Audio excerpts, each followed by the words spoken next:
أشهد أن لا إله إلا الله وحده لا شريك له وأشهد أن محمدا عبده ورسوله أما بعد فأعوذ بالله من الشيطان الرجيم بسم الله الرحمن الرحيم الحمد لله رب العالمين الرحمن الرحيم مالك يوم الدين إياك نعبد وإياك نستعين اهدنا الصراط المستقيم صراط الذين أنعمت عليهم غير المغضوب عليهم ولا الضالين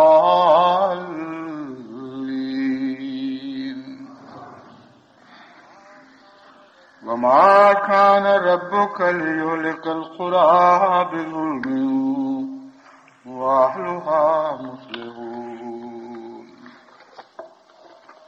ولو شاء ربك لجعل الناس أمة واحدة ولا يزالون مختلفين إلا من رحم ربك ولذلك خلقهم وتمت كلمة ربك لأملأن جهنم من الجنة والناس أجمعين وكلا نقص عليك من أنباء الرسل ما نثبت به فؤادك وجاءك في هذه الحق وموعظة وذكرى للمؤمنين.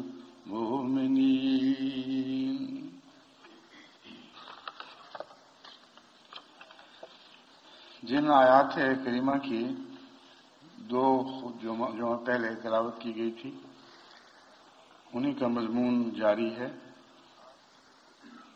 آج جس آیت سے میں نے یہ مضمون شروع کیا ہے وہ ہے وَمَا كَانَ رَبُّكَ لِيُهْلِكَ الْقُرَىٰ بِظُلْمٍ وَأَهْلُهَا مُصْلِحُونَ، کہ ہرگز خدا تعالیٰ ایسا نہیں کرتا کہ کسی بستی والوں کو ہلاک کر دے بظلم، ظلم کی روح سے، ازراہ ظلم، وَأَهْلُهَا مُصْلِحُونَ، جبکہ اس کے رہنے والے اصلاح میں مصروف ہوں. اہلھا کا ایک معنی تو ہے عام رہنے والے، یہاں اہلھا سے مراد ہے وہ جو بستی کا حق ادا کرنے والے لوگ ہیں، جو اس بستی کے اہل ہیں، اور وہ تھوڑی تعداد میں ہوا کرتے ہیں. قرآن کریم کی کسی آیت پر اگر صحیح غور کرنا ہو تو اس کے سیاق و سباق کے ساتھ اس آیت کو دیکھا جائے پھر اصل مضمون ظاہر ہوتا ہے.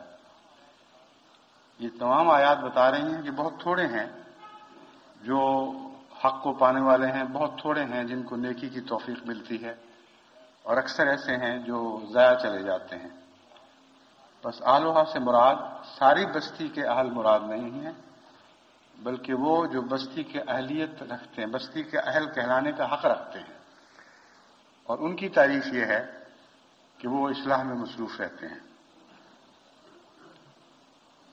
جہاں تک خدا تعالیٰ کی طرف ظلم کے منسوب ہونے کا تعلق ہے، یہ ظلم کے معنی کے اس طرح منافی ہے کہ یہ ناممکن ہے کہ اللہ تعالیٰ کی طرف ظلم منسوب ہو، کیونکہ ظلم عدل کے فقدان کو کہتے ہیں اور اندھیروں کو کہتے ہیں. ہر قسم کی تاریکی ظلم کے تابع ہے اور ہر قسم کی ناانصافی ظلم کے تابع ہے. تو یہ ہو ہی نہیں سکتا کہ وہ جو نور کا منبع ہو اور جس سے عدل کے میزان نکلیں، جو عدل کے سلیقے دنیا کو سکھائے، جس کی ساری کائنات عدل کی ایک جیتی جاگتی تصویر بنی رہے، وہ اس کی طرف ظلم منسوب ہو سکے. تو اس لیے جب بھی قوموں کی ہلاکت کے فیصلے کیے جاتے ہیں تو لازماً ان قوموں کی کمزوریوں کے نتیجے میں، ان کی خرابیوں کے نتیجے میں ظلم کیا جاتا ہے، ان کو ہلاکت کا فیصلہ کیا جاتا ہے. اور جن کو بچایا جاتا ہے ان کو بھی عدل کے پیمانوں سے نہیں بلکہ رحم کے پیمانوں سے. یہ وہ مضمون ہے جس کو خوب اچھی طرح سمجھنا چاہیے. حضرت ابراہیم علیہ الصلوۃ والسلام کے واقعہ میں جبکہ فرشتوں نے آپ کو حضرت لوط کی قوم کی ہلاکت کی خبر دی، یہ آپ کی خدا تعالیٰ سے گفتگو اور مناجات کا ذکر ہے. فرشتوں سے انہوں نے بحث کی، مراد یہ تھی کہ خدا تعالیٰ تک یہ بات پہنچے اور اللہ تعالیٰ اپنے فیصلے میں تبدیلی فرما لے. اس کا تفصیلی ذکر بائبل میں ملتا ہے، بارہا پہلے بیان کیا جا چکا ہے کہ حضرت ابراہیم کی یہ کوشش تھی کہ خدا تعالیٰ چند نیکوں کے بدلے ساری قوم کو معاف فرما دے. اور لمبی بحث چلی ہے فرشتوں سے، یہاں تک کہ آخر پر انہوں نے آ کے یہ کہا حضرت ابراہیم نے، اچھا یہ بتاؤ کہ اگر وہاں 10 نیک ہوں تو تب بھی خدا اس قوم کو ہلاک کر دے گا؟ تو فرشتوں نے کہا 10 نیک ہوں تب بھی ہلاک نہیں کرے گا. حضرت ابراہیم نے پھر اپنا ہاتھ اٹھا لیا. انہوں نے کہا وہ ایسی بد نصیب قوم جہاں 10 بھی نیک نہ ہوں، ان کے لیے اس قدر بحث کرنا اور مناجات کرنا بالکل بے فائدہ اور ناحق ہے. بس یہاں جہاں مصلحون کا ذکر ہے، بظاہر یہ معلوم ہوتا ہے کہ ساری بستی اصلاح کرنے والی ہو اس کو اللہ ہلاک نہیں کرتا. ہرگز یہ مراد نہیں ہے. بستی میں جو اہلیت رکھنے والے لوگ ہیں، اہل سے مراد باشندے ہیں، مگر اہل کا معنی ایک اور بھی ہے کہ جو اہل کہلانے کے مستحق ہے، وہ گنتی کے چند افراد ہوں، وہ اگر کوشش میں مصروف ہوں اور اتنی تعداد ان کی ہو کہ اس کے نتیجے میں قوم کی زندگی کے امکانات پیدا ہو جائیں، جب تک ان کی کوشش کا نتیجہ نہیں نکلتا اس وقت تک اللہ تعالیٰ ان کو موقع دیتا چلا جاتا ہے. اور اس حالت میں قوم کو ہلاک نہیں کرتا کہ مصلحون اپنی کوششوں میں مصروف ہوں. بس اس آیت کو اب دوبارہ دیکھیں تو آپ کو پتہ لگے گا وَأَهْلُهَا مُصْلِحُونَ میں ایک جاری اصلاح کی کوشش کا ذکر ہے. وہ اصلاح میں مصروف لوگ ہیں جو چلے جاتے ہیں اپنے کام میں اور حتی المقدور کوشش کرتے چلے جاتے ہیں. جب تک ان کو پورا موقع عطا نہیں کر دیا جاتا، جب تک ان کی کوششوں کا آخری نتیجہ نہیں نکلتا، اس وقت تک قوم کو ہلاک نہیں کیا جاتا. اور آخری نتیجہ نکلنے کی 2 صورتیں ہیں. ایک تو یہ ہے کہ ان کی اصلاح کے نتیجے میں کچھ لوگ اصلاح کے اثر کے نیچے اپنے آپ کو درست کرنے لگ جاتے ہیں، ان کے اعمال میں اچھے ہو جاتے ہیں، خدا تعالیٰ کے فرمان کی اطاعت شروع کر دیتے ہیں، خواہ جزوی ہو خواہ کلی ہو. نیکی کی بات کا نیک رد عمل دکھانا یہ نتیجہ ہے. ضروری نہیں کہ فوری طور پر وہ ایمان لے آئیں. ایمان لانے کا مسئلہ بعض دفعہ دیر میں طے ہوتا ہے.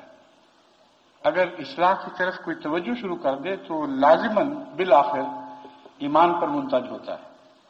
ایسا شخص جو نیک باتوں کا مثبت جواب دینے لگتا ہے،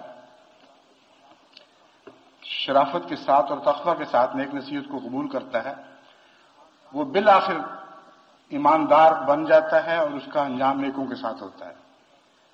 اس لیے حضرت مسیح موعود علیہ الصلوۃ والسلام نے فرمایا جس کی فطرت نیک ہے آئے گا وہ انجام کار. جس کے اندر نیکی کے آثار ہوں اس نے لازماً یہیں آ کے مرنا ہے، اس کو خدا تعالیٰ ضائع نہیں فرمائے گا. بس وہ قومیں جن میں خرابیاں کثرت سے پھیل رہی ہوں، اگر ان میں مصلحین پیدا ہو جائیں اور ان کی کوششوں کا نیک اثر ظاہر ہونا شروع ہو جائے تو ان قوموں کی آزمائش کو خدا تعالیٰ ان معنوں میں لمبا کر دیتا ہے کہ مصلحین کو خوب موقع دیتا ہے اور قوم کو بھی خوب موقع دیتا ہے کہ صورتحال سے فائدہ اٹھا کر اپنے اندر پاک تبدیلیاں پیدا کریں۔ بس کسی قوم کو بچانا ہو تو محض دعائیں کام نہیں آئیں گی، دعاؤں کے ساتھ تدبیر کا ایک مضمون ہے جو ساتھ بساتھ چلتا ہے، اور ضروری ہے کہ تدبیر کو اس کی منتہا تک پہنچایا جائے، اس کے ساتھ پھر دعاؤں کو بھی انتہا تک پہنچایا جائے۔ یہ دونوں قوتیں ایسی ہیں جو مل کر یقیناً قوموں کی کیا پلٹ سکتی ہیں۔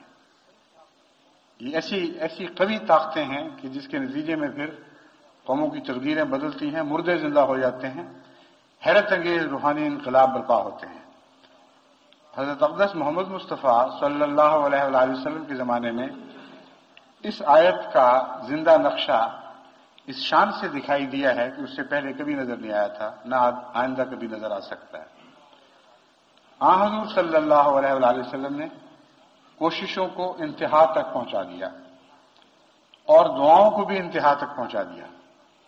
اس کے نتیجے میں دیکھتے دیکھتے مردہ بستیاں زندہ ہونی شروع ہوئیں اور ساری قوم کی کیا پلٹ گئی اور حیرت انگیز روحانی انقلاب برپا ہوا جس کا اثر صدیوں تک پھر جاری رہا ہے۔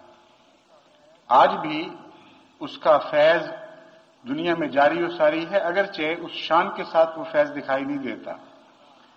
امت مسلمہ خواہ گر کر کسی بھی گراوٹ کے مقام تک پہنچ گئی ہو، حضرت صلی اللہ علیہ وآلہ وسلم کی تعلیم اور پیروی اور دعاؤں کی برکت سے اپنے مقابل پر دوسری امتوں کے نسبت ان کے دلوں میں کم شقاوت ہے، ان میں نیکی کا جو پانی ہے وہ بہت گہرا نیچے نہیں گیا، تھوڑا سا کھودنے سے پھوٹ پڑتا ہے، اور بڑی بھاری تعداد ایسی ہے جو فطرتاً نیک ہے، اور اس کے نتیجے میں اگر ان پر کوشش کی جائے تو باقی قوموں کی نسبت ان پر کوشش کرنا زیادہ مفید ہے۔ بس وہ احمدی خصوصیت سے جو پاکستان میں ہونے والے لمبے مظالم کی وجہ سے بہت دکھی ہیں اور بعض دفعہ بددعا کی طرف مائل ہوتے ہیں، بعض دفعہ یہ فیصلے کر دیتے ہیں کہ بس یہ قوم گئی، ان کو میں سمجھانا چاہتا ہوں کہ اصلاح کی کوششوں کو انتہا تک پہنچانا ضروری ہے، اور جیسا کہ اس سے پہلے مضمون گزر چکا ہے، یہ چیز صبر کے سوا ممکن نہیں ہے۔ صبر کا مطلب ہے کسی موقع پر بھی امید کا دامن ہاتھ سے نہ چھوڑیں، اپنے اوپر تکلیف لے لیں، دوسرے کی تکلیف کی تمنا نہ کریں، اور ظالم کے لیے بھی بد دعا میں جلدی نہ کریں۔ صبر کے ساتھ اگر وہ اصلاح کی کوشش کریں گے تو حضرت اقدس محمد مصطفیٰ صلی اللہ علیہ وآلہ وسلم کی امت میں بہت گہری خوبیاں موجود ہیں، ان کی بدیاں نسبتاً سطحی ہیں، چنانچہ ہر بڑے ابتلا کے وقت مسلمانوں کی خوبیاں بہت جلدی چمک کر باہر نکلتی ہیں، اور حیرت انگیز قربانیاں یہ اللہ اور اس کے رسول کے نام پر کرنے کے لیے تیار رہتے ہیں۔ صرف مصیبت یہ ہے کہ ان کی لیڈرشپ نہیں ہے۔ اللہ تعالیٰ نے آسمان سے ایک لیڈرشپ نازل فرمائی، حضرت امام مہدی اور مسیح موعود کا ظہور اسی بات کی علامت تھی کہ تمہارا بدن گندا نہیں ہے، اسی بدن پر نیا سر لگایا جائے گا، اور وہ سر ہے جو خدا سے روشنی پائے گا۔ اس لیے سر بدلنے کی ضرورت ہے، بدن بدلنے کی ضرورت نہیں۔ سر خود بخود اس بدن کی اصلاح کر لے گا جو اس کے ساتھ وابستہ ہو جائے، لیکن جو بدن سر سے وابستہ نہ ہونا چاہے اس کا تو کوئی علاج نہیں۔ لیکن ضمن میں یہ مثال اس لیے پیش کر رہا ہوں کہ آپ اصلاح کی حکمتوں کو سمجھیں۔ اللہ تعالیٰ نے امت محمدیہ میں مسلم بھیجا ہے، جس کا مطلب یہ ہے کہ اس بدن میں اصلاح کی صلاحیتیں موجود ہیں، اور ان سے پوری طرح استفادہ کرنا چاہیے، اور اس معاملے میں صبر کا دامن نہیں چھوڑنا اور امید کا دامن نہیں چھوڑنا، دعا کرتے چلے جائیں اور اصلاح کرتے چلے جائیں، اور خدا تعالیٰ کے فضل سے اس کے نتیجے میں اگر ایک قوم کی ظاہراً ہلاکت مقدر بھی ہو چکی ہو تو وہ ظاہری ہلاکت کی تقدیر تبدیل ہو جائے گی۔ یہی حال دوسری دنیا کا ہے، یہ مطلب نہیں ہے کہ صرف مسلمانوں کو بچایا جائے گا، مراد یہ ہے کہ جو بھی نیکی کی طرف قدم اٹھانے کی کوشش کرے گا، لبیک کہے گا، اس کو بچایا جا سکتا ہے۔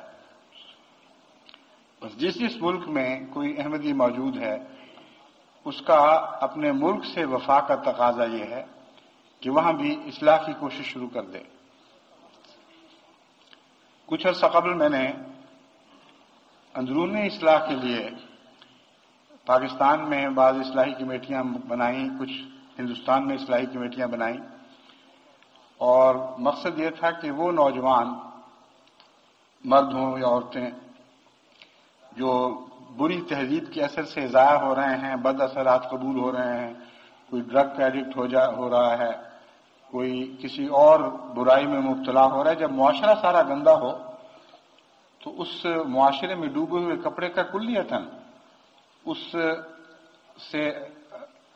اثر سے الگ رہنا اور اس اثر کو ہر وقت ہمیشہ رد کرتے چلے جانا بہت مشکل کام ہے۔ اس کے لیے بڑی جدوجہد کی ضرورت ہے، اور اندرونی طور پر ایک نظام ہونا چاہیے جو مقابلہ کرے۔ اس غرض سے اصلاحی کمیٹیاں میں نے بنائیں کہ وہ جماعت احمدیہ کے کمزوروں پر نظر رکھ کر پیشتر اس کے کہ وہ اثر کو قبول کر لیں، آثار دیکھ کر ان کی اصلاح کی کوشش شروع کر دیں۔ اس سے پہلے غلطی سے یہ رجحان پیدا ہو رہا تھا کہ جو شخص کسی برائی میں اتنا بڑھ جائے کہ اس کے خلاف آپریشن کا، جراحی کا فیصلہ کرنا پڑے، اس کا معاملہ زیر نظر لایا جائے اور پھر یہ کہا جائے کہ مجبوری ہو گئی ہے، اب اس کو کاٹ کر پھینکا جائے۔ یہ بات اس آیت کے منافی ہے۔ کاٹ کر پھینکنے کا عمل تو دراصل خدا کی طرف سے فیصلہ ہوتا ہے، اور اس وقت ہوتا ہے جب خدا فیصلہ کرتا ہے کہ قوم بگڑ کے ضائع ہو چکی ہے۔ اس وقت دنیا کی کوئی طاقت اس عمل کی راہ میں حائل نہیں ہو سکتی۔ ہمارا کام مصلحون کا ہے، یہ کوشش کرتے چلے جانا کہ کوئی بھی کاٹ کر نہ پھینکا جائے۔ تو ہماری کوشش تو اس سے بہت پہلے سے شروع ہونی چاہیے، بجائے اس کے کہ یہ انتظار کرتے رہیں کہ کوئی شخص بیماری کی انتہا تک پہنچ جائے تو کہا جائے کہ بس اب یہ گیا، اب اس کو دفن کر دو۔ ان کمیٹیوں سے متعلق اب میرا پروگرام یہ ہے کہ ساری دنیا میں ان کمیٹیوں کو رائج کرنا چاہیے، انگلستان میں بھی، امریکہ میں بھی، یورپ کے اور مشرق کے تمام ممالک میں بھی، کیونکہ بیرونی اصلاح سے پہلے اندرونی اصلاح کی ضرورت ہے۔ اگر اندرونی اصلاح کا معیار بلند ہوگا تو جماعت بیرونی اصلاح کے لائق ہوگی۔ اگر اندرونی اصلاح کا معیار بلند نہیں ہوگا تو باہر سے برائیاں آپ کے اندر سرایت کرنے لگ جائیں گی، بجائے اس کے کہ آپ دوسروں کی برائیاں دور کریں، آپ ان کی برائیوں کا شکار ہو جائیں گے۔ اس لیے مصلحون کا معنی میں یہ نہیں صرف سمجھتا کہ غیروں کی اصلاح کرو، مصلحون کا عمل جو ہے وہ دونوں صورتوں میں جاری و ساری ہے، دونوں ہی جہاد ہیں، تربیت کا جہاد بھی اور تبلیغ کا جہاد بھی۔ اور تبلیغ کے جہاد کا معیار براہ راست تربیت کے جہاد کے معیار سے متعلق ہے۔ جتنا تربیت کا جہاد بلند معیار کا ہوگا اتنا ہی تبلیغ کا معیار از خود بلند ہوتا چلا جائے گا۔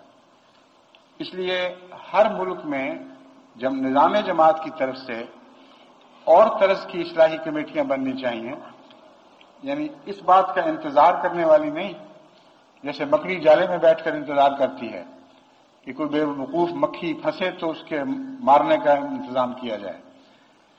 ایسے بیماروں کو صرف ان کی طرف منتقل نہ کیا جائے جن کے متعلق فیصلہ ہو کہ ان کو اب کیا سزا دی جائے، بلکہ کمیٹی کا فرض ہو کہ وہ یہ نظر رکھے کہ آثار کے لحاظ سے کس خاندان میں کمزوریاں آ رہی ہیں، کن کی بچیاں بے پرواہ ہوتی چلی جا رہی ہیں، کن کے لڑکے باہر کی طرف رخ کر چکے ہیں اور جماعت سے محبت کی بجائے ان کا تعلق رفتہ رفتہ کٹ کر غیروں سے محبت کی طرف منتقل ہو رہا ہے۔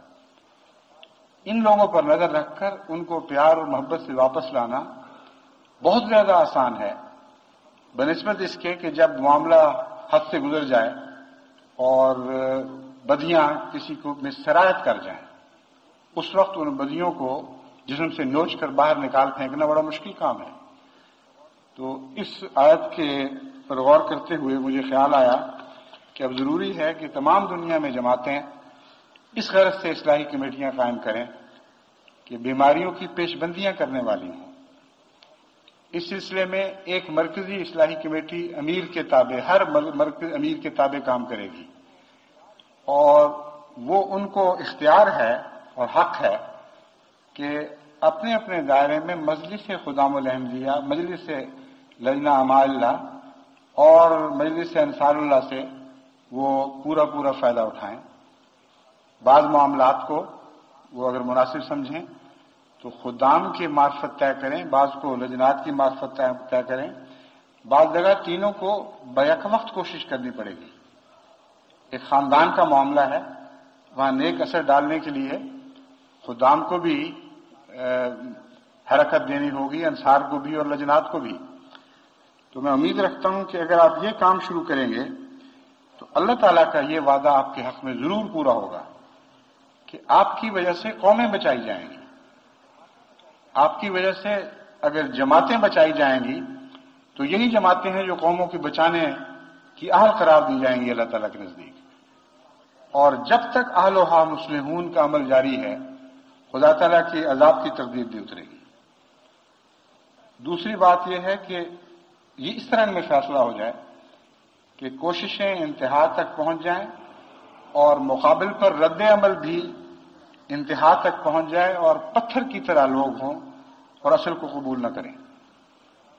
ایسی صورت میں پھر ہلاکت کی تقدیر کی راہ میں دنیا کی کوئی مصلحین کی جماعت حائل نہیں ہو سکتی، وہ تقدیر لازماً آتی ہے۔ اور پھر مصلحون سے کیا سلوک ہوتا ہے، یہاں اہل کا دوسرا معنی نمایاں طور پر ابھر کر کار فرما ہوتا ہوا دکھائی دیتا ہے۔ میں نے یہ ترجمہ کیا تھا، اہل کا مطلب صرف رہنے والے نہیں بلکہ رہنے والے کہلانے کا حق رکھنے والے لوگ، جو حقیقت میں اہلیت رکھتے ہیں کہ اس ملک کی طرف منسوب ہوں، جن کے اندر زندگی کے آثار اور کردار موجود ہیں، جو اہل ملک اور ملک کے باشندہ کہلانے کا مستحق لوگ ہیں۔ اس کے متعلق قرآن کریم سے پتہ چلتا ہے، دوسری آیات میں بہت کھل کر یہ مضمون آیا ہے کہ جب قوموں کی ہلاکت کا فیصلہ کیا جاتا ہے تو وہ لوگ جو اس فیصلے تک مسلسل اصلاح میں مصروف رہتے ہیں ان کو ان جگہوں کا وارث بنا دیا جاتا ہے۔ اور یہ مضمون بہت کھل کر قرآن کریم میں بارہا بیان ہوا ہے۔ بس اہلیت کا مضمون وراثت کے مضمون کے ساتھ ملا کر دیکھیں تو بات بالکل کھل جاتی ہے۔ آپ اصلاح میں مصروف رہیں، دیانتداری اور تقویٰ کے ساتھ اپنی اصلاح بھی کریں اور ماحول کی اور غیروں کی اصلاح بھی کریں، اور یہی اصلاحی کمیٹیاں نہیں تو کچھ اور اصلاحی کمیٹیاں مقرر کی جائیں پہلو بہ پہلو، جو معاشرے کی برائیوں کے خلاف علم بلند کرنا شروع کر دیں۔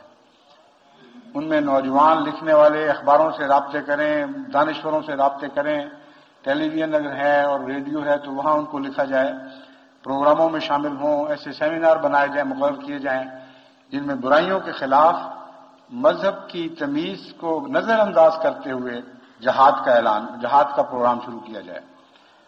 اور یہ جو جہاد ہے یہ ملکی سطح پر ہوگا، اس میں لیڈرشپ احمدی کے ہاتھ میں ہونی چاہیے، کیونکہ حقیقت میں احمدی ہی چھوٹے چھوٹے اندرونی مفاد پرستی کے خیالات سے بالا ہو کر اصلاح کا کام کر سکتا ہے۔ ریشلزم سے پاک ہے احمدی، قومی تعصبات سے پاک ہے، مذہبی تعصبات سے پاک ہے، ورنہ وہ حضرت صلی اللہ علیہ وآلہ وسلم کی طرف منسوب ہونے کا حق ہی نہیں رکھتا، کیونکہ حضور صلی اللہ علیہ وآلہ وسلم کی طرف منسوب ہونے کا حق وہی رکھتا ہے جو رحمت للعالمین کی صفات پیدا کرنے کی کوشش کرے۔ اور عالمین میں کوئی تفریق ہی نہیں کی گئی، کالوں کا عالم اور گوروں کا عالم، شمالیوں کا عالم اور جنوبیوں کا عالم، مشرق اور مغرب کے عالم کوئی فرق نہیں دکھایا گیا۔ مذہبی عالم کا بھی کوئی ذکر نہیں ہے۔ حضور صلی اللہ علیہ وآلہ وسلم اسی طرح عالمین کے لیے رحمت ہیں جس طرح رب العالمین نے آپ کو اپنے ربوبیت کے تابع رحمت للعالمین قرار دیا ہے۔ رب العالمین کی ربوبیت جس طرح تمام عالموں پر یکساں ہے اور سب کی برابر تربیت فرماتا ہے، اللہ تعالیٰ سب کی برابر تربیت فرماتا ہے، اسی طرح رحمت للعالمین کا یہ لقب ہے، کوئی معمولی لقب نہیں ہے۔ اپنی وسعت اور گہرائی میں اس سے بڑا لقب کسی دنیا کے کسی دوسرے نبی کو عطا نہیں ہوا۔ بس احمدی کے لیے رحمت للعالمین کے مضمون کو سمجھ کر حضرت اقدس محمد مصطفیٰ صلی اللہ علیہ وآلہ وسلم سے تعلق جوڑنا چاہیے، اور جب یہ تعلق قائم ہو جائے گا تو آپ کی نظر بہت بلند ہو جائے گی، آپ کے حوصلے بہت وسیع ہو جائیں گے، آپ ریشنلزم کا شکار ہو ہی نہیں سکتے۔ ناممکن ہے کہ آپ کالوں اور گوروں اور سفیدوں اور سرخوں کی تفریق میں کسی قسم کی پارٹی بن سکیں۔ آپ کے دل میں رحمت کا خیال موجود رہے گا، ہر بنی نوع انسان کے دکھ کو دور کرنے کے لیے سچا جذبہ دل میں پیدا ہوگا، ہر ایک کا پیار دل میں پیدا ہوگا، اور رحمت للعالمین کے ساتھ انصاف کا گہرا تعلق ہے۔ ایک عالمی انصاف کے بغیر کوئی شخص کسی رحمت بنایا نہیں جا سکتا۔ ان دونوں مضمونوں کا چولی دامن کا ساتھ ہے، لیکن اس تفصیل میں جانے کی سر دست نہ ضرورت ہے نہ موقع، لیکن یاد رکھیں کہ بین الاقوامی تعلقات میں یا بین المذاہب تعلقات میں جس شخص کو انصاف نصیب نہ ہو وہ رحمت نہیں بن سکتا۔ لازماً آپ کو وسیع پیمانے پر انصاف کے سلوک کی اہلیت پیدا کرنی ہوگی، اس کے بعد آپ رحمت للعالمین بنائے جائیں گے، اس سے پہلے نہیں۔ اور یہ دونوں چیزیں ایسی ہیں جن کی آج دنیا کو سب سے زیادہ ضرورت ہے۔ ایسی صورت میں آپ جب مصلحون کا کردار ادا کرتے ہیں تو اس کے نتیجے میں حیرت انگیز انقلاب برپا ہوگا، اور اس گر کو سمجھنے کے بعد آپ کو سچے مسلح اور جھوٹے مسلح میں تفریق کی بھی سمجھ آ جائے گی۔ قرآن کریم سے پتہ چلتا ہے کہ بہت سے مفسدین ہیں، جب ان کو کہا جائے کہ اصلاح کرو، قالوا انما نحن مصلحون، وہ کہتے ہیں ہم تو بڑے مسلح ہیں، ہم تو اصلاح کرنے کی غرض سے قائم ہوئے ہیں۔ فرمایا الا انہم هم المفسدون ولکن لا یشعرون، خبردار یہی وہ مفسدین ہیں جن کا ہم ذکر کرتے چلے آ رہے ہیں، ان کے اندر فساد کی ساری باتیں موجود ہیں، ولکن لا یشعرون، لیکن بے وقوفوں کو شعور ہی نہیں ہے کہ وہ مفسد ہیں۔ جو دو باتیں میں نے آپ کو بیان کی، آپ کے سامنے بیان کی ہیں، یہ شعور پیدا کرنے والی باتیں ہیں، ان پر آپ غور کریں تو آپ کے اندر مفسد اور مصلح کی تفریق کا شعور پیدا ہو جائے گا۔ یہ وہی مفسدین ہیں جن پر آپ نظر ڈال کر دیکھ لیجئے کہ اصلاح کے نام پر ناانصافیاں کرتے ہیں، اصلاح کے دعوے کر کے اپنے مخالفوں سے، اب جن کے خلاف انہوں نے جد و جہد کے آغاز کیے ہوتے ہیں کئی بہانوں سے، ان سے جب بھی معاملہ انصاف کا آئے ناانصافی کا سلوک کرتے ہیں۔ یہ جماعت اسلامی دیکھ لیں، مصلحین کا دعویٰ کرنے والے، مصلحین کی جماعت بنتی ہے۔ جماعت احمدیہ کے معاملے میں پاکستان میں جب بھی فیصلے کا وقت آیا ہے، ان بدنصیبوں نے ہمیشہ ناانصافی سے کام لیا ہے، تقویٰ کو چھوڑ دیا، قرآن کے انصاف کے اصولوں کو چھوڑ دیا، ان کے جج ہوں یا غیر جج ہوں، جب بھی فیصلے کا وقت آیا ہے انہوں نے احمدی سے ہمیشہ ناانصافی کی ہے۔ تو ناانصافی بتاتی ہے کہ کوئی مفسد ہے یا ناانصافی بتاتی ہے کہ کون مفسد ہے۔ اور آزمائش کے وقت انصاف پر قائم ہو جانا اور بظاہر اپنے قریب کے خلاف فیصلہ دے دینا اور اپنے دور کے حق میں فیصلہ دے دینا، یہ انصاف کا ایسا تقاضا ہے جس پر پورے اترے بغیر کوئی شخص منصف نہیں کہلا سکتا۔ جو منصف نہ ہو وہ رحمت نہیں بن سکتا، وہ ہمیشہ زحمت بنے گا، کیونکہ عدل اور انصاف کے فقدان کا نام زحمت ہے، اور عدل اور انصاف کے قیام کے بعد رحمت پیدا ہوتی ہے۔ بس اس مضمون کو مختصراً بیان کیا ہے تاکہ آپ اس کو خوب سمجھ لیں۔ اس کو سمجھنے کے بعد ہر احمدی کا دل یقین سے بھر جاتا ہے کہ وہ یقیناً مصلح ہے، اور اس کے متعلق یہ اعلان نہیں کیا جا سکتا کہ ولاکن لا یشعرون ہیں تو مفسد لیکن وہ سمجھتے نہیں، کیونکہ جو انصاف پر قائم ہو اس کو خدا تعالیٰ رحمت کی خوبیاں بھی عطا فرماتا ہے، اور ایسے شخص کو مفسد کہا ہی نہیں جا سکتا، عقل کے خلاف بات ہے۔ بس ان معنوں میں آپ اصلاح کی کوشش کریں۔ اول تقاضا انصاف کا ہے، انصاف پر قائم ہو، پھر آپ کے اندر مصلح بننے کی صلاحیت پیدا ہوگی، اور مصلح بنے تو پہلے اپنوں کی طرف توجہ کریں، کیونکہ جنہوں نے دنیا کی اصلاح کرنی ہے جب تک وہ اندرونی اصلاح نہ کریں وہ غیر کی اصلاح نہیں کر سکتے۔ اور اصلاح کے وقت فساد کے بڑھنے کا انتظار نہ کریں، بلکہ آثار سے پہچانیں کہ کہاں کہاں فساد کے احتمالات پیدا ہو رہے ہیں، ان خاندانوں تک پہنچیں، ان نوجوانوں تک پہنچیں، ان بڑوں تک پہنچیں، اور پیشتر اس کے کہ ان کا قدم اتنا آگے نکل جائے کہ آپ ان کو بھاگ کر بھی پکڑ نہ سکیں، ان تو پہنچیں، ان سے پیار کے ساتھ گھیر کر واپس لے آئیں۔ پھر آپ اس کے ساتھ ساتھ، پھر نہیں کہنا چاہیے بلکہ ساتھ ساتھ ہی غیروں کی اصلاح کی طرف توجہ کریں، اور اللہ تعالیٰ کا یہ وعدہ پھر آپ کے حق میں ضرور پورا ہوگا کہ آپ کے فیض سے قومیں بچائی جائیں گی۔ اس بات کی پرواہ نہ کریں کہ اگر قومیں بچتی ہیں تو ان کا کریڈٹ کس کو جاتا ہے۔ دنیا میں جو تاریخ بن رہی ہے یہ دو طرح سے بن رہی ہے، ایک تاریخ ہے مہروں کی تاریخ، ایک ہے پس پردہ ہاتھ کی تاریخ جو مورے چلا رہا ہے۔ اگر آپ مذہبی دنیا سے تاریخ کا مطالعہ کریں تو بالکل اور قسم کی تاریخ ابھرتی ہے۔ قرآن کریم نے جب یہ فرمایا کہ ہم نے عہد کیا تھا اور وعدہ کیا تھا کہ جو مصلحین ہیں، جو سچے ہیں لوگ ہیں، وہ خواہ تھوڑے بھی ہوں، ان کو زمین کا وارث کیا جائے گا۔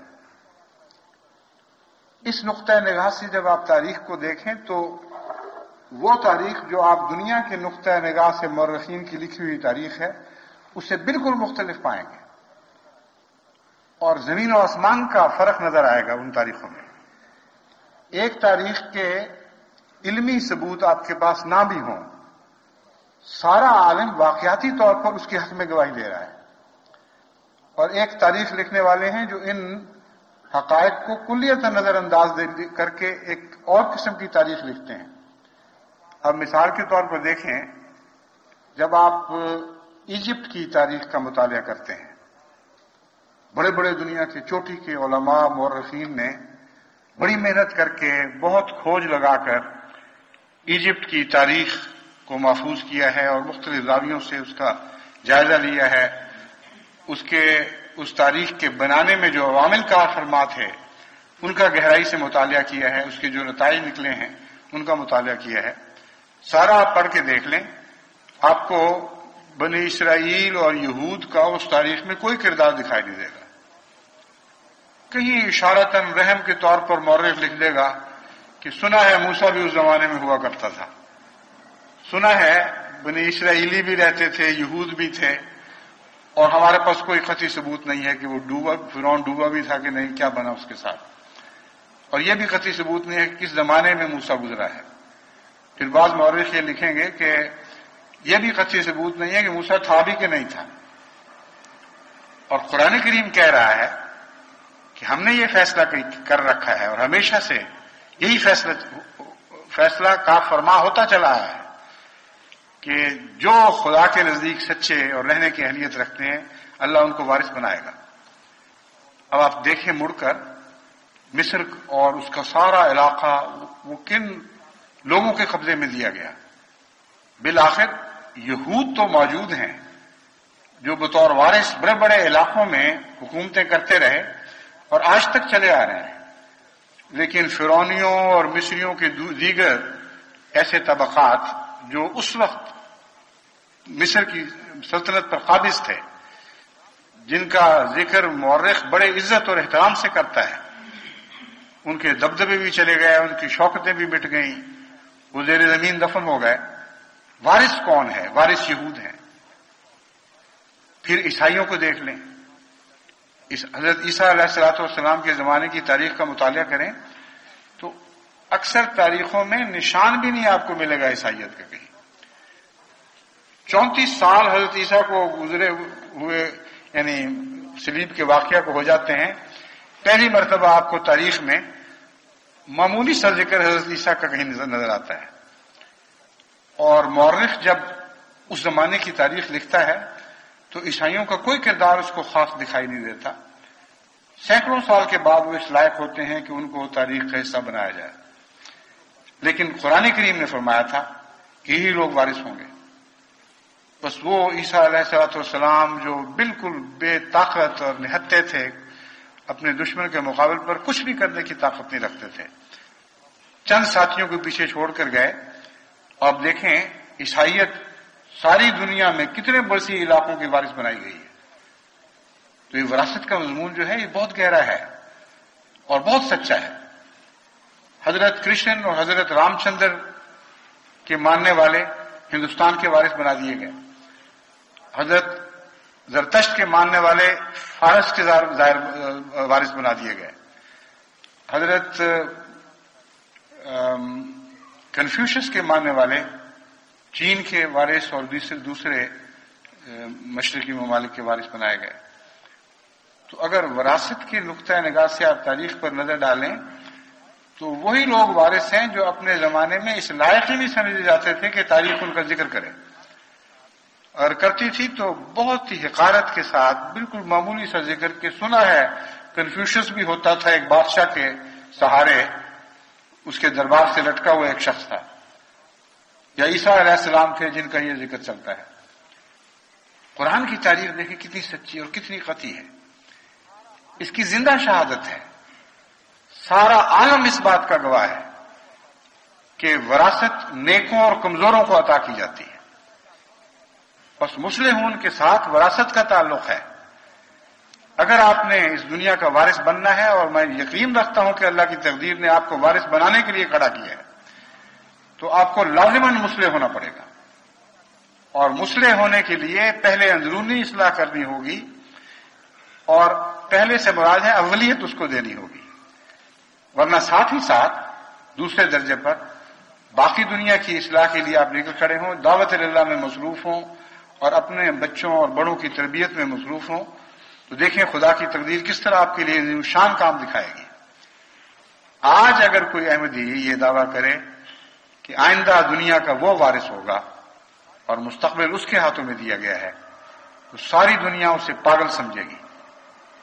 کتنے بے وقوف لوگ ہیں، کتنے جاہل ہیں. ان کی کسی ملک میں بھی کوئی حیثیت نہیں، اور مستقبل کے مالک بننے کا دعویٰ کرتے ہیں. ایک دفعہ ایک کورسپونڈنٹ نے مجھ سے سوال شروع کیا، اور وہ اسی طرح مجھے دیکھ رہا تھا جیسے عجیب ہی بے وقوف والی باتیں کر رہے ہیں کہ جی ہم آئندہ دنیا کے مالک ہیں، ہم مستقبل ہیں دنیا کا. میں نے کہا تمہیں بات سمجھ نہیں آئے گی، تم عیسائی ہو، تم پہلے حضرت عیسیٰ کے زمانے میں واپس جاؤ، وہاں جا کر دیکھو کہ حضرت عیسیٰ کا دعویٰ ہمارے دعوے کے مقابل پر کتنا مذاق خیز دکھائی دیتا تھا. ہم نے تو 100 سال میں اتنی عظیم الشان ترقی کی ہے کہ 126 ممالک میں پھیل گئے ہیں. عیسائیت کا 100 سال کے بعد کیا حال تھا؟ واپس مڑو، وہاں جا کر دیکھو، اور پھر غور کرو، اور پھر بے شک اس زمانے میں تبصرہ کا آمیز مضامین لکھو. یہ پاگل جن کی کوئی حیثیت نہیں ہے، اپنے ملک سے نکالے گئے، کسی ملک میں بھی ان کی کوئی قانونی حیثیت نہیں ہے، کوئی سیاسی حیثیت نہیں ہے، کوئی معاشرتی اور علمی حیثیت نہیں ہے، کوئی اقتصادی حیثیت نہیں ہے، کوئی سیاسی حیثیت نہیں ہے. بالکل معمولی تعداد میں چند جماعتیں ہیں، اور یہ سمجھ رہے ہیں کہ یہ دنیا کے وارث بنائے جائیں گے. میں کہ وہاں واپس جاؤ، وہاں بیٹھ کر ایک دوبارہ مضمون لکھو پھر ایک کہ عیسائی کتنے بیوقوف لوگ ہیں. 100 سال کے اندر جب چاہتا تھا کہ رومن بادشاہ ان کو زندہ اپنے گھروں میں جلا دیا کرتا تھا، اور جو چاہتا تھا ان کو پکڑ کر عدالتوں میں پیش کرتا تھا، اور عدالتوں سے پھر یہ فیصلے ہوتے تھے کہ جانوروں کے سامنے ان کو پھینکا جائے، اور بھوکے جانور ان کو پھاڑ کھائیں، ان کے جسم کے ٹکڑے ٹکڑے کریں، بھمبوڑیں، اور ساری دنیا جو تماشے دیکھنے والی ہو وہ ہنسے اور مذاق اڑائے. یہ ان کی طاقت تھی. میں نے کہا اس وقت مضمون لکھو کہ یہ پاگل کے بچے، ان کی حیثیت کیا ہے، جانوروں کو زندہ کھلائے جاتے ہیں اور دعویٰ کرتے ہیں کہ ساری دنیا کے وارث بنائے جائیں گے. اور آج آ کر پھر واپس آ کے دیکھو کون سی دنیا کی طاقت ہے جہاں یہ وارث نہیں بنائے گئے. یہ قرآن کریم کی سچائی کا اعلان ہے اور تاریخ کا ایک مختلف منظر ہے جس کو قرآن کریم نے ایک خاص زاویے سے پیش فرمایا ہے، اور اس کا تعلق اصلاح سے ہے۔ بس آپ مصلحون ہو جائیں اور وراثت کا معاملہ خدا پر چھوڑ دیں۔ وہ خدا جس نے ہمیشہ مصلحون کو وارث بنایا ہے اور بناتا چلا آیا ہے اور کبھی اس میں فرق نہیں کیا، وہ ضرور آپ کو اس زمین کا وارث بنائے گا، اور اس لیے بھی وارث بنائے گا کہ حضرت محمد مصطفیٰ صلی اللہ علیہ وآلہ وسلم سے اللہ تعالیٰ کا وعدہ ہے کہ لازماً آخر اسلام کو اس تمام زمین کا وارث بنایا جائے گا۔ آپ کی تو فعل ایسا ہوگا، لیکن وہ صفات اپنے اندر پیدا کرنی ہوں گی جن کا میں نے ذکر کیا ہے اور قرآن کے حوالے سے ذکر کیا ہے۔ جیسا کہ میں نے بیان کیا، یاد رکھیں کہ مصلحون اپنے زور سے اصلاح نہیں کر سکتے، اور اصلاح میں ناکام بھی رہیں تب بھی وہی جیتتے ہیں، اور مصلحون اس لیے کامیاب قرار نہیں دیے جاتے کہ ان کے اندر حقیقتاً اصلاح کی صلاحیتیں پوری طرح پیدا ہو چکی ہوتی ہیں۔ بعض دفعہ مصلحون خود اپنی اصلاح بھی نہیں کر سکتے کہ ان کی موت کا حکم آ جاتا ہے اور وہ خدا کے حضور حاضر ہو جاتے ہیں۔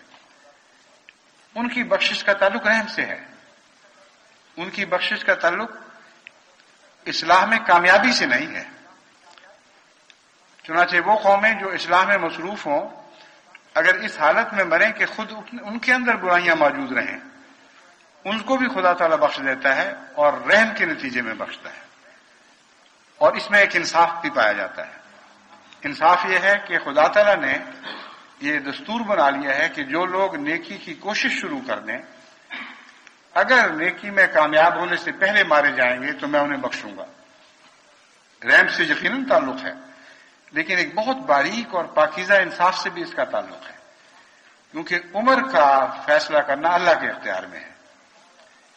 ایسا شخص جو نیکی کی کوشش شروع کر دیتا ہے، اگر وہ مر جاتا ہے تو نہایت لطیف انصاف کی روح سے اگر دیکھا جائے تو وہ کہہ سکتا ہے اللہ تعالیٰ سے کہ مجھے یہ نہیں پتا کہ آخری نتیجہ کیا نکلنا تھا، لیکن تو جانتا ہے کہ جب میں مرا ہوں تو انصاف کی کوشش، اصلاح کی کوشش کر رہا تھا، اندرونی طور پر بھی اور بیرونی طور پر بھی۔ اس لیے خدا تعالیٰ کے نہایت اعلیٰ اور لطیف انصاف کا تقاضا یہ ہے کہ اس پر رحم فرمائے اور اس کے اندھیرے مستقبل کا سوال نہ اٹھائے۔ وہ جانتا ہے کہ اگر زندہ رہتا تو کیا بن جاتا، لیکن جس حالت تک موت دی ہے اس حالت کو مستقبل میں لمبا کر دے۔ یہی وہ مضمون ہے جس کو حضور اکرم صلی اللہ علیہ وآلہ وسلم نے اس مثال میں بیان فرمایا کہ ایک بد شہر سے ہجرت کر کے نیکوں کی شہر کی طرف اس نیت سے روانہ ہوا تھا کہ ان کی صحبت میں رہ کر اس کی اصلاح ہو جائے۔ ساری بدیاں بھی جسم کے ساتھ چمٹی ہوئی تھیں، رستے میں اس کو موت آ جاتی ہے، اور موت مرتا اس حالت میں ہے کہ زمین پر گھسٹتا ہوا، ہاں حضرت صلی اللہ علیہ وسلم نے نقشہ کھینچا ہے، گھسٹتا ہوا کونیوں کے بل، گھٹنوں کے بل کوشش کر رہا ہے کہ کسی طرح میں اس شہر کے قریب ہو کر جانا۔ وہ حدیث آپ نے بارہا سنی ہے، کتنی عظیم اور حیرت انگیز لطیف مضمون پر مشتمل ہے۔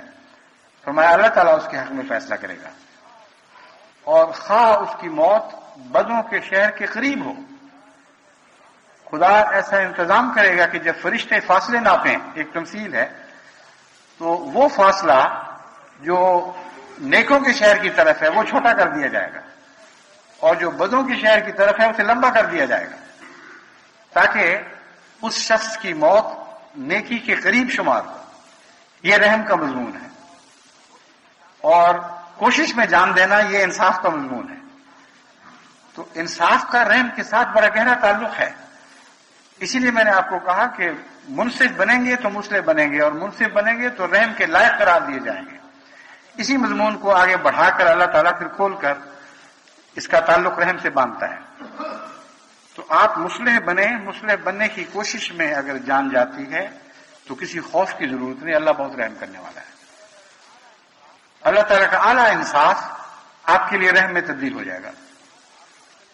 لیکن آپ کے متعلق خدا تعالیٰ نے یہ بھی ایک خبر دی ہے کہ کوشش فرض ہے، اس کا نتیجہ نکلنا آپ کے اختیار میں نہیں ہے، کیونکہ نتیجہ نکلنے کا ایک تعلق تو اللہ تعالیٰ سے ہے اور ایک تعلق لوگوں سے ہے۔ اور خدا کے انصاف کا تقاضا یہ ہے کہ جن لوگوں نے سابق میں کبھی بھی انکار پر ضد کی ہے ان کی زبردستی اصلاح نہیں کی. اس لیے کوششیں خواہ کتنی ہی مخلصانہ کیوں نہ ہوں، کتنی ہی زیادہ دعائیں اس کے ساتھ کیوں نہ ہوں، لا ینال عہد الظالمین کا مضمون جو ہے وہ ہمیشہ غالب رہتا ہے. وہ لوگ جو اپنی جان پر ظلم کرنے پر مصر ہوں، ان کی تقدیر نہ کسی کی دعائیں سے بدلتی ہے، نہ کسی کی دعاؤں سے بدلتی ہے، نہ اصلاحی کوششوں سے. اس کے بعد اللہ تعالیٰ فرماتا ہے وَلَوْ شَاءَ رَبُّكَ لَجَعَلَ النَّاسَ أُمَّةً وَاحِدَةً. اگر اللہ تعالیٰ چاہتا تو اسے اختیار ہے، قدرت ہے، وہ تمام بنی نوع انسان کو نیکی پر اکٹھا کر دیتا اور ایک جان بنا دیتا، ایک امت بنا دیتا. وَلَا يَزَالُونَ مُخْتَلِفِينَ، لیکن وہ ہمیشہ اختلاف کرتے رہیں گے. کیوں؟ اس لیے کہ خدا تعالیٰ زبردستی نہیں کسی کی اصلاح کرتا، اور ٹیڑے لوگ پھر اپنی کجی پر مصر ہو جایا کرتے ہیں. تو مصلحین بظاہر ناکام ہوتے ہیں، لیکن جن معنوں میں نے آپ تفصیل بیان کی ہے، فی الحقیقت وہ ناکام نہیں ہوا کرتے، کیونکہ پھر وہ زمین کے وارث بنائے جاتے ہیں. لا یزالون مختلفین الا من رحم ربک، سوائے ان کے جن پر اللہ رحم فرمائے. یا وہی مصلحون مراد ہیں جن کے متعلق میں نے عرض کیا تھا کہ وہ رحم کے نتیجے میں بچائے جاتے ہیں، ورنہ ان کی کوششیں حقیقت میں اتنا بنیادی طور پر یہ اہلیت نہیں رکھتی کہ ساری دنیا کو تبدیل کر سکیں. نہ تبدیل کر سکتی ہیں بیچاری، لیکن کوشش بڑی مخلصانہ ہوتی ہے. پھر اندرونی کمزوریاں بھی رہ جاتی ہیں. اگر کمزوریوں پر نظر کر کے اللہ پکڑنا چاہے تو ہم میں سے کوئی بھی بخشا نہیں جا سکتا. تو رحم کا انصاف سے یہ گہرا تعلق ہے. کوشش تم شروع کر دو، دیانتداری سے کوشش شروع کر دو، پھر جس حالت میں بھی موت آئے گی اللہ تعالیٰ تمہیں نیکوں میں شمار کر دے گا. الا من رحم ربک کا یہ معنی ہے سوائے ان لوگوں کے جن پر اللہ رحم فرمائے. اور خدا کے رحم کا انصاف سے تعلق ہے، نا انصافی سے تعلق نہیں ہے. وَلِذَٰلِكَ خَلَقَهُمْ، اللہ نے اسی لیے پیدا کیا تھا کہ ان کے لیے مواقع مہیا کر دے کہ خدا کا رحم ان کو نصیب ہو جائے اور وہ بچائے جائیں. لیکن ایسا نہیں ہوتا. بہت تھوڑے ہیں جو خدا تعالیٰ کے رحم کا فیض پانے والے بنتے ہیں. وَتَمَّتْ كَلِمَتُ رَبِّكَ لَأَمْلَأَنَّ جَهَنَّمَ مِنَ الْجِنَّةِ وَالنَّاسِ أَجْمَعِينَ. اور یقیناً خدا کا یہ فیصلہ اپنے کمال کو پہنچا اور رونما ہو گیا کہ لَأَمْلَأَنَّ جَهَنَّمَ مِنَ الْجِنَّةِ وَالنَّاسِ أَجْمَعِينَ، کہ میں ضرور جہنم کو جنات یعنی بڑے لوگوں سے، والناس اور چھوٹے عوام الناس سے بھر دوں گا. جو مضمون بیان ہو رہا ہے اس کی روشنی میں اس آیت کی سمجھ آ جاتی ہے، ورنہ یہ بہت الجھنیں پیدا کرنے والی آیت نظر آتی ہے. ایک طرف اللہ کہتا ہے خدا تعالیٰ نے اس لیے زمین و آسمان کو پیدا فرمایا اور بنی نوع انسان کو پیدا فرمایا تاکہ اللہ ان پر رحم فرمائے. الا من رحم ربک، ان کے سوا نہیں بچائے جاتے جن پر خدا رحم کر دیتا ہے. اور فرمایا وَلِذَٰلِكَ خَلَقَهُمْ، اس رحم کی خاطر، اس بچائے جانے کی خاطر ان کو پیدا فرمایا ہے. اور ساتھ ہی کہہ رہا ہے کہ ہم نے عہد کر لیا تھا کہ جہنم کو چھوٹوں بڑوں سے بھر دیں گے. تو جب عہد کر دیا تھا تو پھر رحم کا کیا سوال باقی رہتا ہے. کذالک جو لفظ وَلِذَٰلِكَ خَلَقَهُمْ وَتَمَّتْ كَلِمَتُ رَبِّكَ لَأَمْلَأَنَّ جَهَنَّمَ مِنَ الْجِنَّةِ وَالنَّاسِ أَجْمَعِينَ کو اکٹھا پڑھیں تو مضمون سمجھ میں آ جاتی. اس سے پہلے یہ بیان ہوا ہے کہ خدا تعالیٰ زبردستی کسی کو تبدیل نہیں کرتا، اور چونکہ وہ عالم الغیب ہے اس لیے وہ جانتا تھا کہ اکثر لوگ رحم سے فائدہ نہیں اٹھائیں گے. اکثر لوگوں کی خاطر بہت نیک بندے جان اپنی کھپائیں گے، اپنی ساری طاقتیں ان کی اصلاح کے لیے صرف کر رہے ہوں گے. وہ آرام سے سو رہے ہوں گے تو راتوں کو اٹھ کے ان کے لیے دعائیں کر رہے ہوں گے. وہ ان پر ظلم کر رہے ہوں گے اور وہ خدا تعالیٰ سے ان کے لیے رحم کی بھیک مانگ رہے ہوں گے. یہ ساری کوششیں بتاتی ہیں کہ اللہ تعالیٰ نے رحم کے لیے ان کو پیدا کیا تھا. خدا کی تقدیر، اس کی رحمت کی تقدیر ان پاک بندوں کی صورت میں ان لوگوں کو، بدنصیبوں کو بچانے کے لیے پوری کوشش کرتی ہے. دنیا کی ہر تدبیر وہ اختیار کرتے ہیں، عقل کے ذریعے، دلائل کے ذریعے، تاریخی، علمی، عقلی، نقلی دلائل کے ذریعے خوب ان پر بات روشن کر دیتے ہیں.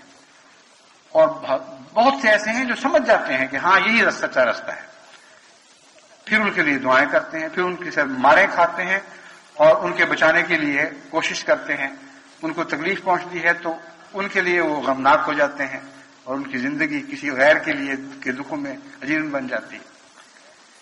یہ باتیں ہیں جن کے لیے خدا نے پیدا کیا تھا.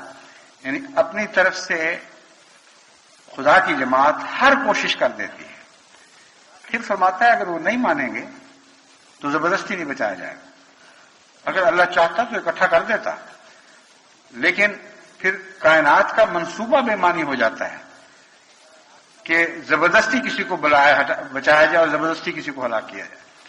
اگر ہلاکت میں زبردستی کا مضمون اطلاق نہیں پاتا تو بچانے پر بھی زبردستی کا مضمون اطلاق نہیں پائے گا. بس تمت کلمۃ ربک کا مطلب یہ ہے کہ خدا کی یہ بات سچی نکلی، یہ معنی ہے اس کے. دیکھو خدا کی یہ بات سچی نکلی کہ ان بدنصیبوں نے ان کوششوں کے باوجود بھی ان سے استفادہ نہیں کرنا تھا، اور ان میں سے بھاری تعداد ایسی تھی جس نے ضائع ہو جانا تھا اور ہدایت کا موقع پاتے ہوئے بھی ہدایت سے بدنصیب رہنا تھا. لیکن اس مضمون کو سمجھنے کے بعد پھر بھی مایوسی کا کوئی سوال نہیں ہے، کیونکہ حضرت اقدس محمد مصطفیٰ صلی اللہ علیہ وآلہ وسلم کے ذریعے جس کثرت سے بنی نوع انسان کا بچایا جانا مقدر ہے، اس سے پہلے اس کی کوئی مثال نظر نہیں آتی. بس ہمیں لازماً بنی نوع انسان کو بچانے کی کوشش کرنی چاہیے اور دعائیں کرتے رہنا چاہیے، اور پھر اس بات کو خدا پر چھوڑ دینا چاہیے. تمت کلمۃ ربک کا مضمون تو باہر ظاہر ہوگا، لیکن الا من رحم ربک کا مضمون بھی لازماً صادر ہوگا، اور ظالموں کی صف لپیٹی جائے گی، اور ان ظالموں کے پیچھے ان کے ایسے وارث پیدا ہوں گے جو خدا تعالیٰ کے نزدیک زندہ رہنے کی اور بنی نوع انسان کی رہنمائی کرنے کی صلاحیت رکھتے ہوں گے. زمین ان کے سپرد کی جائے گی، اور یہ وارث آئندہ دنیا میں حضرت محمد مصطفیٰ صلی اللہ علیہ وآلہ وسلم کے سچے غلاموں کے سوا اور کوئی نہیں ہے.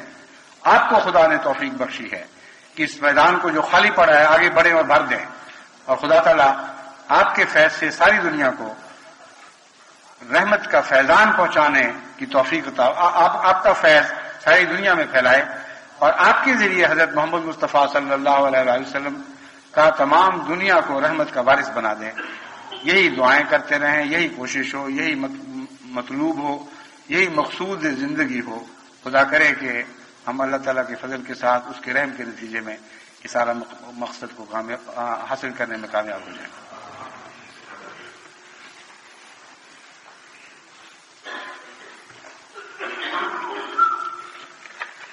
الحمد للہ نحمده ونستعینه ونستغفره ونؤمن به ونتوکل علیه ونعوذ بالله من شرور انفسنا ومن سیئات اعمالنا من يهده الله فلا مضل له ومن يضلله فلا هادي له ونشهد أن لا إله إلا الله وحده لا شريك له ونشهد أن محمدا عبده ورسوله. عباد الله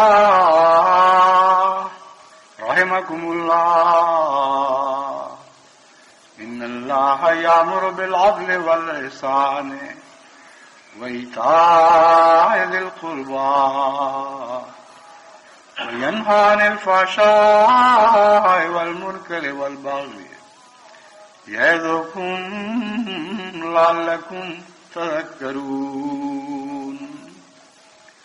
اذكروا الله يذكركم وادعوه يستجب لكم ولذكر الله أكبر